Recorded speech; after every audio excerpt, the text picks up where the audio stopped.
Welcome to the program. I'm Mark Imperial. This segment's being brought to you by booksgrowbusiness.com. It's the place where busy professionals get their books done and published to educate their consumers, grow their practices, and to leave a legacy. I'm doing a series of spotlights on remarkable advisors from across the country. And joining me on this segment is Nathan Brinkman. He's the founder of Triumph Wealth. Nathan, welcome to the program. Well, thank you, Mark. It's a pleasure to be here. Nathan, tell us a little bit about your work and specifically who are the types of clients that you specialize in helping? Yeah, so we are a firm that is niched into people that own and run companies, typically at that intersection of transition and succession of their businesses. So we're celebrating our 15th year in business. I've been doing this now for over 27 years, so I decided to kind of grow up and listen to the experts of our industry that said, if you have the courage, be really good at one or two things versus trying to be really good at everything else. And so that's what I did 15 years ago, is created a firm specifically designed to help business owners, both from the corporate and business perspective, but also from an individual perspective. Terrific. And with business owners, that certainly involves a lot of specialized knowledge. So Yeah. I love that. Nathan, tell us about these business owners. When they're in that transition phase or succession or whatever it might be, they must have some very specific challenges and concerns. What would you say Yeah. are the biggest concerns they have? Well, that's a fascinating study right there, because many of them, Mark, they don't even know that they're in that mode. And I always kind of joke is I get that call Friday afternoon is like, I'm going to make an offer in a house down in Florida over the weekend, and I want out of my business on Monday morning. And I say that a bit facetious, but not really. Business owners are, you think about who and what they are. Many of them, they've got that entrepreneurial gene in their bodies. They move fast. They typically, focus on their businesses. All of the businesses we work with are successful, mature businesses. And many of them have developed a wealth point where, they're at that point of trying to decide what is the next stage step. And yet they've been so cemented in their business, it's hard for them to think outside of it. So I'd say a typical relationship for us is somebody that's kind of has that curious mind of what should I be doing, right? And they generally feel like they should buck up on this and become experts on their own. And then they quickly realize it's a very sophisticated game, because we're dealing with the tax impact, we're dealing with their personal lives. In other words, can I go home and get the permission slip from my spouse that I can actually retire? Because they've kind of become accustomed to the lifestyle. The whole thing about they've typically worked with these folks and have a personal connection relationship with managers and employees and that kind of stuff. So it's a really sticky intersection. And so I would say that's what we first start off with, is the individual, the person. What drives, motivates them? Why are we at this intersection? Sometimes it's like raw success. I think I got enough, but I need somebody else outside of me to tell me I got enough. Sometimes it's I'm frustrated, and we feel that right now in today's intersection with this idea of great resignation. It's really difficult to satisfy people, keep a culture going, work with people remotely, recruit and retain folks. It's really exhausting, and I see the burnout right now. And so we have a bunch of folks connecting with us. And I would say lastly, it's incredibly private, right? We used to host seminars, and we found out, like, people I really wanted to come didn't come, because they didn't want people to know, like, in this public setting, as I'm thinking about selling my business, it's really taboo. And I'd say the last thing that we help people do is identify the worth of the assets. We know that most of our business owners, around 60 to 70% of their net worth is tied back to this business, and yet they really don't know what it's worth. So we spend a great deal of time just making sure we understand the quality and the amount of that asset and how that can and should transfer through. And sometimes that's good news, and sometimes it's bad news. So again, that's a lot of where we spend time, is just in a process, a system, identifying here are the core key things that they should be thinking about, because they don't even know where to start. And then digging down into, well, here's kind of the number one question we have to answer is, what the heck is this thing worth? I'm glad you brought up the great resignation, because that's been in the news quite a bit, and Yes. entrepreneurs can be quite impulsive people. Have you seen anything out there that the great resignation has triggered any uptick in people getting antsy and wanting to sell?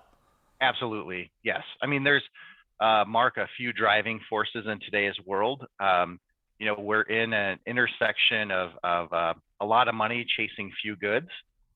So there's kind of this I won't say impulsivity, but it is some of that of like, a fear to go to market, right? So private equity is very active.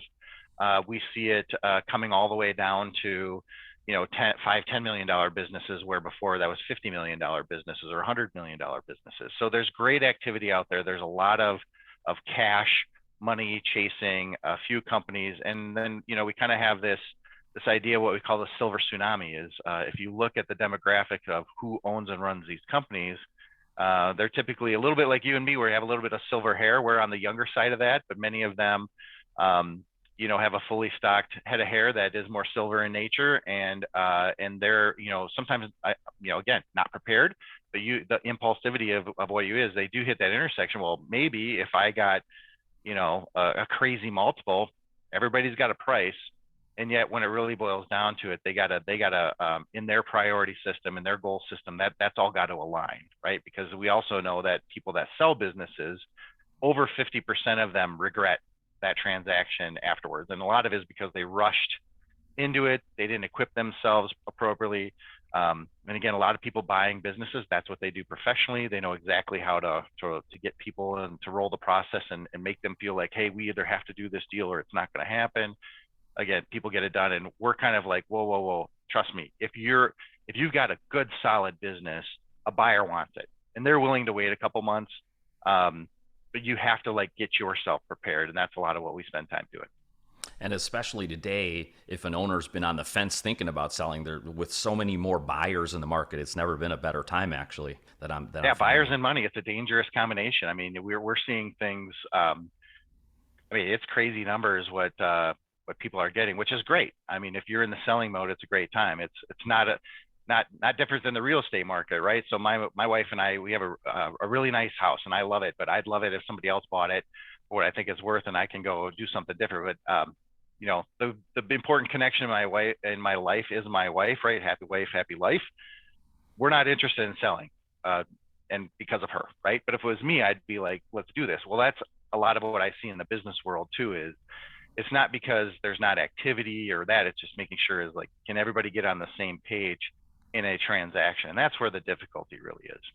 So Nathan, for business owners who are considering selling, are there any myths or misconceptions that you hear out there that may not quite be true in regards to what business owners should really focus on as it relates to their finances? Awesome question, Mark. So I always liken it to the country club conversation, right? So it's in the paper, it's in the news or the business reg or whatever. Oh, so and so sold their business, and if I'm out at the country club and I sell my business for $50 million, I mean, I don't necessarily want everybody to know that, but it's okay if it kind of gets out. But just because that's the sale price, that doesn't mean what I personally received, right? So there's a lot of things that happen, if you will, behind closed doors. So we see it very often where somebody is on the golf course and they go, oh, you sold your business for 50 million, and they tell the story, and then they think immediately, well, my business must be worth 50 million. And the whole point is that, there are no two deals that are identical, and there's a lot of formulas and factors and, as you can imagine, complexities that go into this process. So it's kind of those that arm themselves with the appropriate information generally work out the best deals with the least amount of regret. Those that kind of again, in an incredibly private nature, it's tough for them to reach out or figure it out. They have to go out there and feel like they got to get, and they want to replicate whatever their friend's deal was. And that's what I would say is the biggest misconception is you absolutely should surround yourself with advisors and experts where this isn't their first time in doing something, and somebody that, I'm just one of those guys. I'm straightforward. So I'll tell you if it's good or bad. I don't have a horse in the race, especially in the beginning. Some people appreciate that, many don't. That's fine. But I think there's, again, if you look at the advisors involved in the deal, many of them are paid at a successful conclusion. And therefore, once something gets rolling, there tends to be a lot of favoritism towards, let's get this thing done.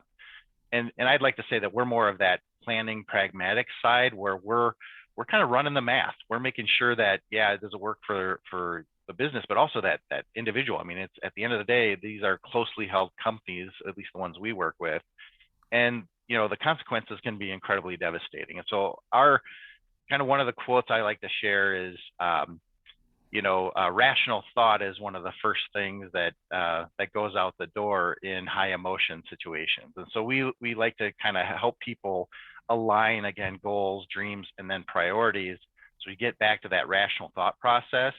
When you're in rational thought process and even in this high emotion environment, we think that there's way better outcomes and again, better results, less what am I trying to say?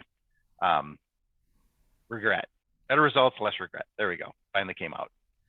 Nathan, what inspired you as you were choosing your specialties? What drew you to working with business owners in this regard? How'd you get started? Well, I like to say I have this mental illness sickness. I grew up in it. So I grew up in a small town in South Dakota, and my parents owned the office product store on Main Street. And this is circa 1980s. Everything was going great. My dad expanded the business at exactly the wrong time. And so the friendly bankers that were encouraging all this growth became quickly the friendly bankers that were like, hey, I want to reach inside your till every day. And long story short is he was forced to sell out of that business. He had a passion for technology, specifically computers. At that time, there was another company, an IBM. My dad liked the technology of the other company. Obviously, IBM won that arm wrestling race. And so he just was constantly a serial entrepreneur. And then my grandfather was an entrepreneur. My other grandfather on my mom's side was a farmer. And so I just have always been surrounded by these people that kind of own and run their own thing, used to taking a lot of risk. And so it became very natural for me. And as I got into the professional space, I found that I could talk and I knew the language of people that own and run businesses. And so for a long time, the first half of my career, if you will, it was really focusing on helping people post transaction, invest the money, do the estate planning strategies, tax planning, all that kind of stuff. And I realized that, if I got involved way earlier, maybe I could change some of the mistakes that happen in my own personal family. And that's really what drives and motivates me today. Is it's incredibly personal. I'm incredibly passionate about it just because I felt the effects as a young man of deals that didn't go well, and I know that if there was that kind of counsel or that kind of advice around to help people out, generally, again, there's a lot of positivity that comes out of it. So it is not the most profitable side of a wealth management practice, if you will, to be way early in the deal. But again, if we do it for the right reasons, our firm does incredibly well. But I like to be involved way early in the process. And again, for me, is I had that entrepreneur spirit. I wanted to be involved. I want to do that because I like the outcome. And that's one of the best ways I get paid is on the flip side when people are like so thankful and they get it, and they're talking to their friends that have had a bad deal and we did a good deal. Like that's what makes me feel good. I don't get paid anymore, but I like that feeling inside where my head hits the pillow and I sleep really well. Before I ask you my last question, for folks listening that are considering choosing an advisor, they own a business, they don't really quite know where to start, what would you say to them is the most important things to consider when choosing an advisor to work with for a business owner? That is such a great question. And again, I think you have to work with a team of advisors. One of the things I professionally note is people often go back to who they may feel most comfortable with. That may be their accountant, their banker, their attorney. And they kind of forget about who are the other advisors that be involved. So with that, again, not to pick on other advisors, they may have that experience, but it's not personal. What I mean by that is most CPAs don't own a firm.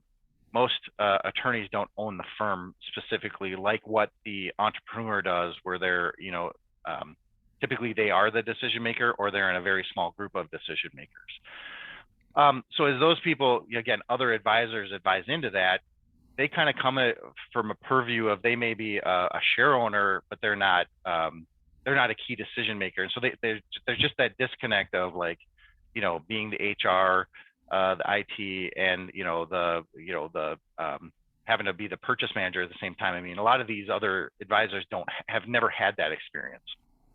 So I think it's surrounding yourself with a team of advisors, making sure somebody in that process is a quarterback that gathers all that information and has a communication process that can keep everybody abreast along the way. And again, that's what we do is we have that system and process. You should clearly see it. You should see the steps of how this thing is going to go. You should see integration with somebody that's willing to work with the other advisors. If you have somebody that they want to control it from beginning to end, it typically doesn't end well. And I appreciate why other advisors want to, control the whole thing, but you tend to miss steps, whether it's a tax impact, legal impact, or something like this if you're in that specified field. So again, that's what I think separates us in the industry is we have a very tenured, disciplined process and a system we walk through. We show that in the beginning. We do a lot of planning on the front end to make sure we identify what are the objectives and the goals so that everybody on the planning team is aware of that. And then once you do that, it sets a strategy, which is the most important thing. But also, we want the accountant, the attorney, the banker, the business. We want everybody involved in that because we know the more heads that are working on the same set of data, the better. When you have disconnected data, it's challenging and it becomes expensive because every other advisor wants to bill for getting the catch up. That is terrific insight. Nathan, for folks listening who are founders, business owners, self-employed professionals right now that would love to speak with you, how do they find you, connect with you, and learn more? Sure. Obviously, Nathan Brinkman, I'm on LinkedIn, Triumph Wealth, which is TriumphWealth. Triumph Wealth has a website, triumphwealth.com, LinkedIn, or, my email address is nathan@triumphwealth.com. So we try to make it easy. But I would say most people schedule through us either via our website. We have, like most of us in the professional world now, we have Calendly that people can click and connect with us for 15 minutes. They check us out on the website or just email me. Happy to respond. I love helping people. Nathan, this has been fantastic. I really appreciate you taking the time and sharing with my audience today. Great insights. I wish you continued success for you and for all of your clients. Likewise. Thank you. That was Nathan Brinkman. He's the founder of Triumph Wealth. And this segment's been brought to you by booksgrowbusiness.com. It's the place where busy professionals get their books done to educate consumers, grow their practices, and to leave a legacy. That's all for now. I'm Mark Imperial, and thanks for joining me.